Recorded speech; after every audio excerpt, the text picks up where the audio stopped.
Okay. What we are talking about is something that we have actually been doing. My research collaborator has been Professor Tim Waema. There were others when we started in 2006. We started this research series in 2006, and it's ongoing. It's actually, it continues up to today. And we call it the e-Readiness Assessment Project. And in order to do e-Readiness assessment, we needed to develop a framework for assessment. So I think many of you probably have seen me showing some results, but we have actually never shared the framework, and we thought this is the best opportunity to do this. Now, just to let you know, what happened is that this is the reason. It was motivated by the desire to communicate with the leadership. Mike. I think this mic is not enough.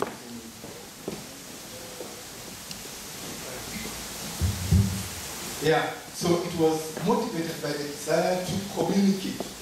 So we needed a framework that communicates very simply what it is we are trying to do. That is, if they are doing well, how do they do it? And we received the first grant from Rockefeller, from the Partnership for Higher Education. Rockefeller and Ford Foundation were involved. We received it in 2006, only to do KENET member institutions. And we did that. They didn't ask us too much about the framework, but they looked at the results, and the results were interesting. Then in 2008, we got another further grant to do 50 universities in East Africa, in the 5 East African universities. So we've actually been collecting data almost annually for the last 3 years. We started in 2008, and we are now working with only 10 universities in East Africa, 2 in every one of the 5 East African countries.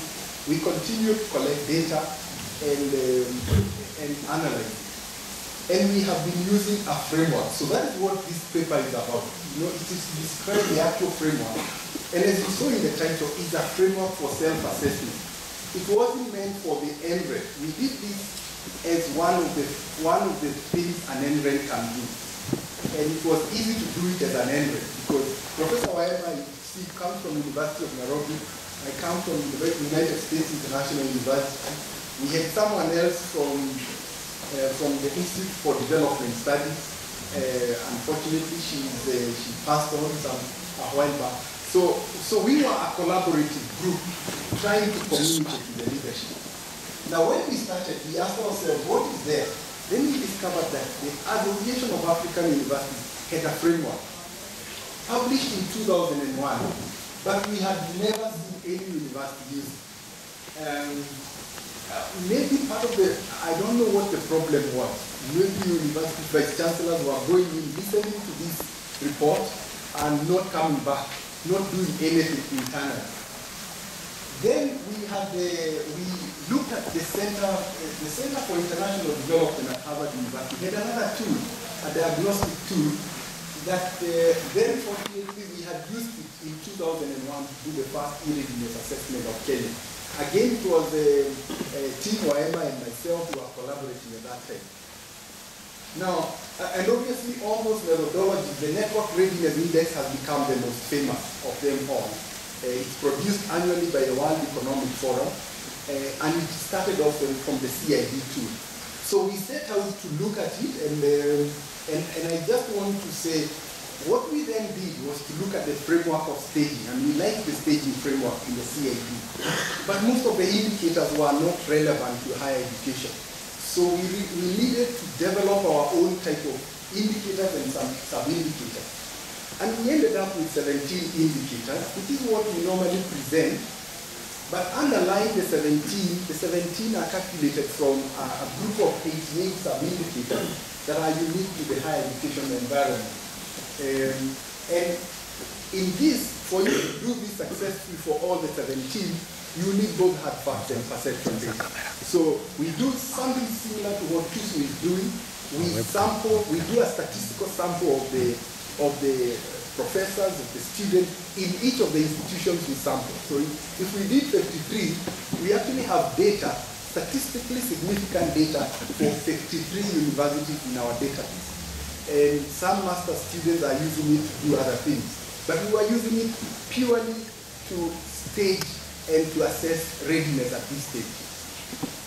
Now, if you don't want to use the soft perception study, which is the most expensive part, you can use hard facts and then you reduce the indicators to about 12, and it's still much better than having nothing.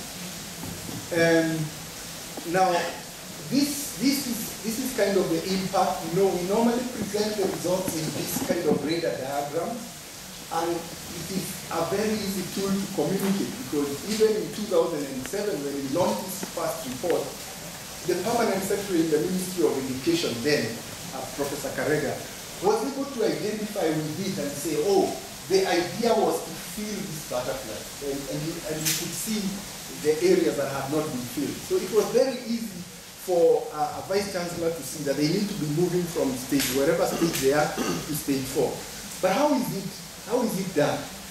These are the 17 indicators that we use. I don't know whether you have the pointer. Is it this one? Yeah. Yes. This is we have 5 categories. Some measure access, which is the easiest area.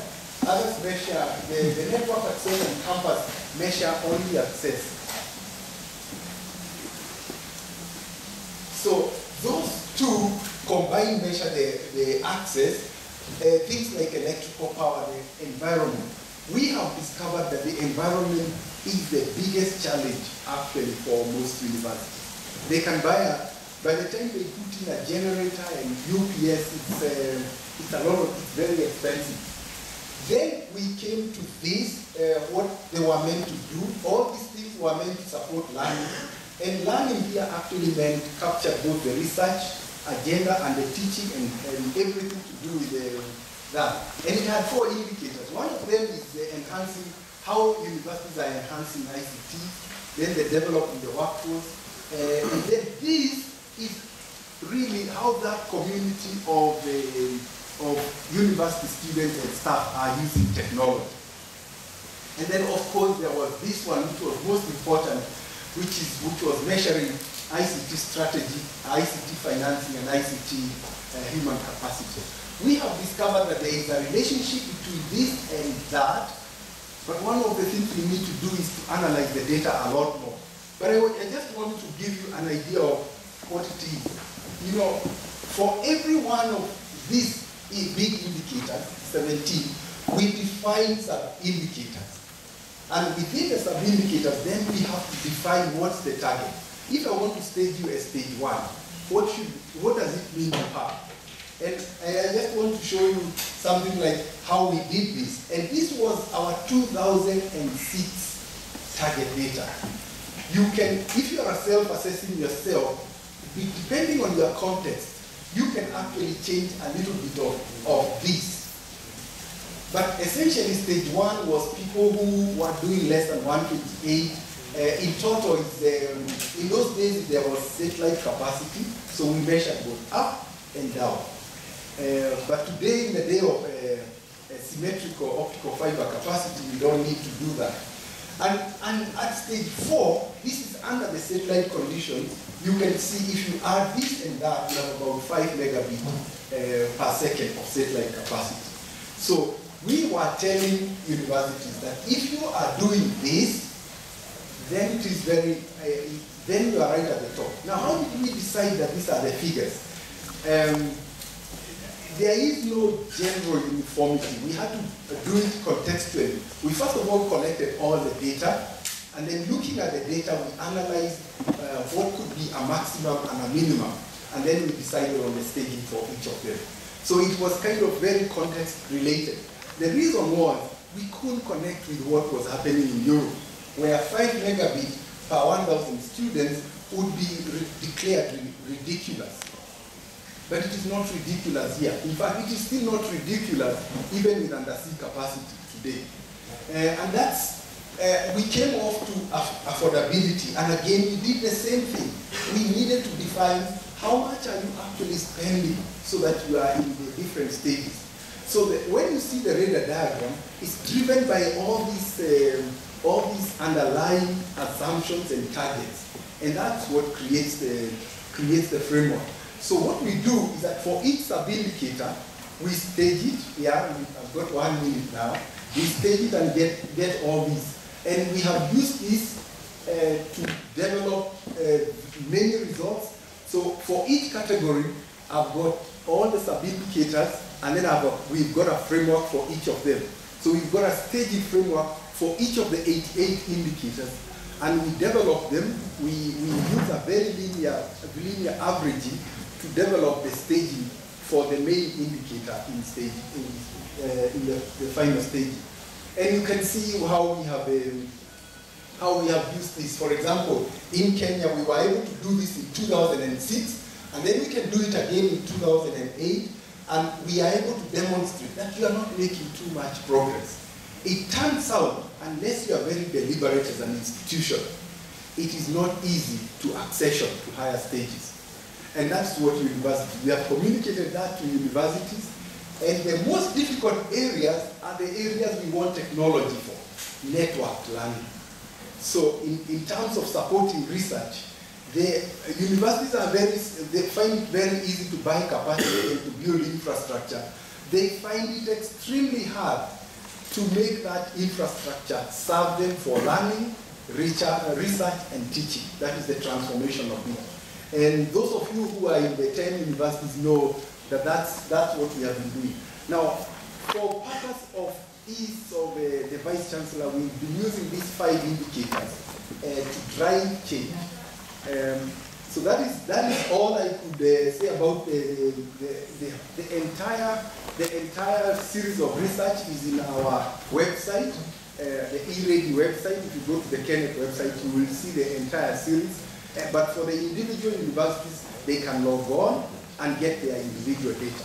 If there is a researcher who needs to use the data, like say a master's student or a PhD student, they can come, sign off an NDA with us, and they will be able to use it.